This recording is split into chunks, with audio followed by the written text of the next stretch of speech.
अस्सलाम वालेकुम everyone. Hopefully आप सब लोग ठीक होंगे और बहुत ही खुश होंगे। Welcome back to my YouTube channel, welcome back to a beautiful day. अच्छा फ्रेंड्स, तो उस दिन हम लोग जा रहे थे कुछ शॉपिंग वगैरह करने, तो पापा ने कहा कि सबसे पहले हम लोग इतवार बाज़ार चलते हैं। और इतवार बाज़ार ये मेरा जो है वो फ़र्स्ट टाइम एक्सपीरियंस था। वैसे मुझे इस टाइप की जो लोकल बाज़ारें होती हैं वो ज़्यादातर पसंद नहीं आती।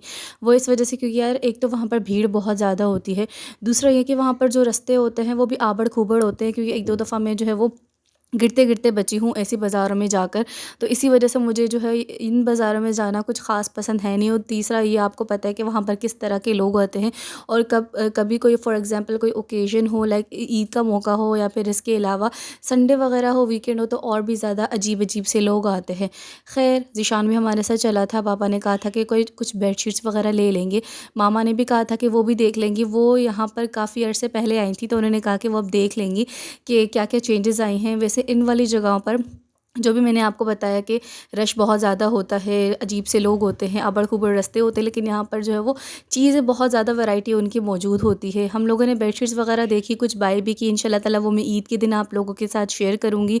और इसके अलावा कुछ क्रॉकरी का सामान मामा ने देखा किया, कुछ प्लेट्स वगैरह देखी। उनको जो है वो स्टेनलेस स्टील वाले सारे बर्तन चाहिए थे, लेकिन वो कुछ ख़ास उन्हें समझ में नहीं आए। जो अच्छे लगते थे वो आउट ऑफ बजट थे हमारे, और जो मतलब बजट में आते थे लेकिन उनकी क्वालिटी मामा को समझ में नहीं आ रही थी। तो इसी वजह से हम लोगों ने थोड़ी बहुत सी यहाँ पर शॉपिंग की थी। आप लोग देख सकते हैं भाई, उस दिन धूप भी बहुत ही ज़्यादा तेज़ थी, ऊपर से हमें रोज़ा भी था, तो बहुत ही ज़्यादा रोज़ा फ़ील भी हो रहा था। ये मैंने आप लोग के साथ जैसे शेयर किया था, आप लोग यहाँ पर रास्ते सारे देख सकते हैं। और हमें समझ में ही नहीं आ रहा था कि भाई हम लोग क्या लें, कौन सी जो है वो स्टॉल पर जाएं, बिकॉज़ बहुत ही ज़्यादा रश था। और जो दुकानदार थे इवन वो बेचारे भी बहुत ज़्यादा एग्जॉस्ट लग रहे थे।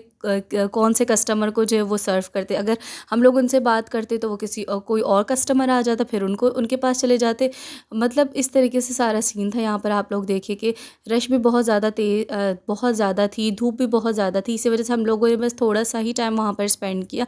पापा से मैंने कहा और इवन मामा ने भी कहा कि भाई चलो निकलो यहाँ से, हमारा रोज़ा भी है और हमें बहुत ही ज़्यादा अजीब सा मतलब घुटन सी हो रही है, सफोकेशन सी हो रही है। खैर अभी हम लोगों ने जो भी थोड़ी बहुत सी जो बेडशीट्स वगैरह लेनी थी, इसके अलावा तो हम लोगों ने आई थिंक कुछ वहाँ से लिया भी नहीं था। फिर उसके बाद मामा ने कहा कि चलो समामा हम लोग चल लेते। तो यहाँ पर अभी हम लोग जा रहे हैं समामा मॉल की तरफ। वैसे यार रोज़े में शॉपिंग पर जाना और उसके अलावा जब इतनी ज़्यादा गर्मी हो शॉपिंग करना, मुझे तो बहुत ही ज़्यादा एग्जॉस्टिंग लगता है। पता नहीं लोग कैसे आए दिन शॉपिंग की तरफ निकल जाते हैं। काफ़ी सारे लोग होते हैं यार, उन्हें शॉपिंग करना बहुत ज़्यादा अच्छा लगता है। इवन उनको अगर रोज़ा भी हो ना, फिर भी उन्हें इतना ज़्यादा फ़ील नहीं होता। यहाँ पर हम लोग जो है वो बाटा पर आ गए थे, और यहाँ पर ज़ीशान को कुछ अपने लिए शूज़ वगैरह देखने थे, लेकिन उसको कुछ ख़ास समझ में आए नहीं। हम लोग उस दिन ये माइंड में बना कर गए थे कि हाफ़ शॉपिंग तो एटलीस्ट हम लोगों ने कर ही लेनी है, लेकिन हमें कुछ भी चीज़ समझ में ही नहीं आ रही थी। वही मैंने आप लोगों के साथ बात शेयर की कि जो अच्छी चीज़ समझ में आती थी वो या तो आउट ऑफ बजट होती थी, या फिर उसमें वैराइटीज़ नहीं होती थी, और जो चीज़ बजट में मौजूद होती थी वो हमें पसंद नहीं आती थी। और आप लोग पापा की डेडिकेशन चेक करें, उनको ये था कि अगर हम लोग आए हैं तो मेरे बेटे को अच्छी सी जो वो चीज़ चाहता है उसे वो चीज़ मिले, बट अनफॉर्चुनेटली हमें वो चीज़ नहीं मिली। कपड़ों की अगर बात की जाए तो कपड़ों की वैराइटीज़ भी यहाँ पर कुछ ख़ास सामान में अच्छी मौजूद नहीं थी। मैं हम लोगों ने काफ़ी अनस्टिच स्टिच हर तरह के कपड़े वगैरह देख लिए, प्रिंटेड लॉन, लेकिन हमें कुछ अच्छा यहाँ पर समझ में नहीं आया। इसी वजह से मामा ने कहा कि भाई देखभाल कर ही हर चीज़ लेनी चाहिए। ऐसा ना हो कि हम लोग अपने एग्जॉशन के चक्कर में भाई हम जैसी चीज़ हम लोगों को मिले वो उठा कर लेकर आ जाए, और बाद में जब हम लोग रिलैक्स हो रोज़ा वगैरह खोले उसके बाद रिग्रेट हो के भाई ये वाली चीज़ हमें नहीं लेनी चाहिए थी। तो इसी वजह से थोड़े सोच समझ कर सब्र तहम्मुल के साथ आप लोग भी शॉपिंग वगैरह किया करें। वैसे ये वाली जो कुर्तीज़ थी ये अच्छी लग रही थी, इनका स्टफ़ अच्छा था, बट ये हमारी साइज़ में मौजूद नहीं थी। वैसे ये वाली जो कुर्तीज़ होती है ना, ये ऑफ़िस गोइंग यूनिवर्सिटी गोइंग के लिए ज़्यादा अच्छी होती है और अफोर्डेबल भी थी। लाइक आई थिंक 1500 में 2 पीस सूट ये मिल रहा था, बट द थिंग इज़ कि हमारी साइज़ में मौजूद नहीं थी। आप लोग मुझे बताइए फ्रेंड्स कि आप लोगों की ईद की शॉपिंग हो गई नहीं हुई? अब तो ख़ैर ईद बहुत ही ज़्यादा करीब हो गई है, तो आई थिंक सबकी ईद की शॉपिंग हो ही गई होगी। कुछ कुछ लोग होते हैं जिनकी ईद की शॉपिंग जो है वो एंड मोमेंट तक भी नहीं होती, और वो होती ही नहीं है। मतलब यार जो चीज़ हमारे नसीब में नहीं होती वो हम लोग लाख कोशिश कर ले हमें नहीं मिलती। तो इसीलिए अपनी तरफ से तो कोशिश करनी चाहिए, और हर तरफ से अपनी तरफ से हर बंदा ये कोशिश करता ही है कि मुझे जो है वो अच्छी से अच्छी चीज़ और अपनी बजट के अंदर अंदर जो है वो मिल जाए। बट वही बात आ गई कि जो चीज़ आपके नसीब में नहीं होती वो आपको नहीं मिलती, जो आपके नसीब में होती है वो आपको ढूंढ कर भी आपके पास आ जाती है। फिर हम लोग आ गए थे ज्वेलरी शॉप पर। यहाँ पर मुझे जो है वो कुछ ड्रिंक्स वगैरह देखनी थी, लेकिन यार मतलब सारी वही पुरानी डिज़ाइन से मुझे लग रही थी, इसी वजह से यहाँ से भी मैंने कोई चीज़ बाय नहीं की।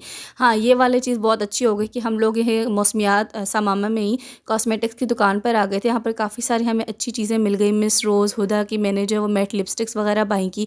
इसके अलावा ज़ीशान ने अपने लिए परफ्यूम ली, और मैंने भी और 1-2 चीज़ें ली थी, लाइक लिप ग्लॉसेस वगैरह लिए थे। तो यहाँ से हमें 2-3 चीज़ें अच्छी मिल गई। यहाँ पर आना हमारा वर्थ इट था। बाकी तो हम लोग जिस भी शॉप पर गए थे वहाँ पर हमें अच्छी कोई चीज़ समझ में ही नहीं आ रही थी।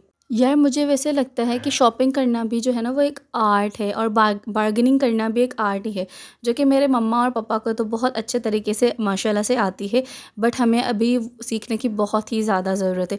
हमें ये माइंड में होता है कि यार चलो, अगर हमने किसी शॉपकीपर से कह लिया कि ये 2000 की, आप हमें 1800 की दे दे, वो हमें 1800 की दे भी देते, तो हमें लगता है कि यार उस बेचारे का 200 का नुकसान हो गया। हालांकि वो हमें प्राइस हमेशा बढ़ा चढ़ा कर ही बताते हैं, और ये बात आहिस्ता आहिस्ता जैसे जैसे हम लोग मामा पापा के साथ बाहर निकले, उनके साथ शॉपिंग वगैरह पर गए, हमें तब बात ये समझ में आई है। और वाकई में भी हमें बार्गेनिंग करनी चाहिए, और हर चीज़ देखभाल कर ही लेनी चाहिए। अब जैसे ये वाला ग्रीन वाला लॉन का सूट है, ये ओवरऑल इसकी जो थी कढ़ाई वगैरह थी या फिर स्टफ़ था, ठीक था, लेकिन जो इसका ट्राउज़र था वो बहुत ही ज़्यादा तंग था। हमने अंकल से कहा कि नहीं अंकल, ये अच्छा नहीं है, मतलब इसका जो ट्राउज़र है वो हमारी उससे लेंथ के हिसाब से ठीक नहीं है, बहुत ज़्यादा तंग है। बट वो इस पर अड़े रहे कि नहीं बेटा फुल साइज़ है, सबको आ जाती है ये वो, मतलब उनको अपनी चीज़ बेचनी थी। लेकिन यहाँ पर ये बात भी ख़याल करनी चाहिए दुकानदारों को भी कि वो अपना ऐसा स्टफ़ जो है वो झूठ बोलकर अगले बंदे को, अपने कस्टमर को ना बेचे। उसके अलावा तकरीबन मगरिब का टाइम हो गया था, तो मामा ने कहा कि भाई यहीं से आप लोग कुछ ले लें, क्योंकि घर जाकर इतनी जल्दी कौन जो है वो प्रिपेयर करेगा। तो इसी वजह से हम लोगों ने यहाँ से कोई पकौड़े वगैरह लिए। घर आकर बस हम लोगों ने रोज़ा वगैरह इफ्तार किया। बहुत ज़्यादा एग्जॉस्ट हो गए थे, इसी वजह से मैंने भी कुछ खास व्लॉग बनाया नहीं। The next day. यार उसके नेक्स्ट डे पर था जुम्मा, और ये बिल्कुल ही शक में था कि ये जुम्मतुल विदा होगा या नहीं होगा। इसी वजह से मामा ने कहा कि अगर नहीं भी होता तो हम लोग क्यों ना मुर्ग छोले वगैरह प्रिपेयर करके सारे आस पड़ोस में बांट दे। तो यहाँ पर ये मुर्ग छोले जो है स्पेशली पापा ने बनाए हैं, पापा की स्पेशल रेसिपी, और पापा बड़े मज़ेदार से मुर्ग छोले बनाते हैं। अब हमने तो जुम्मतुल विदा करके ये मुर्ग छोले अपने आस पड़ोस में बांट दिए। लेट्स सी कि जुम्मतुल विदा ये वाला दिन होता है या फिर इसके अगले जो जुम्मा आता है उसमें जुम्मतुल विदा आता है। तो फ्रेंड्स, ये था मेरा आज का बिल्कुल ही छोटा सा व्लॉग। होपफुली आप लोगों को पसंद आया होगा। इंशाल्लाह ताला नेक्स्ट व्लॉग में मुलाकात होती है। तब तक के लिए अल्लाह हाफ़िज़ guys, take care, do remember me and my family in your prayers.